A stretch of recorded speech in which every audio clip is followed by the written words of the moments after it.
Alright, siap lagi sebiji hari ni dekat Bandar Tun Razak.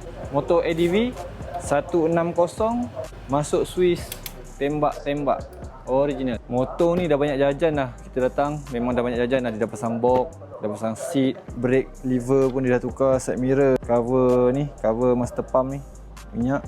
Tapi untuk kita datang Swiss on off lampu belah kiri. Jom kita tengok.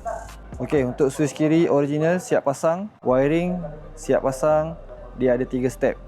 On off lampu 1, 2, 3. Yang ni boleh main pass beam tembak-tembak. Alright, kita review dari depan. Okey, first step, lampu boleh padam semua. Boleh main pass beam tembak-tembak. Yang nombor 2, lampu kecil je menyala, pun boleh main tembak-tembak button merah. Yang nombor 3, lampu rendah normal pun boleh main tembak-tembak. Lampu tinggi, lampu rendah, signal jalan macam biasa. Swiss asal, horn dekat tengah, signal kat bawah. Korang mesti tersilap tekan, selalunya lah. So yang ni Swiss ni dia dah settlekan masalah korang. Signal kat tengah, horn dekat bawah. Alright. Okay, player ADV 150 ke 160. Kita ada juga Swiss kiri untuk Y15, V2, Y16, NV8 V2, NV8 V3.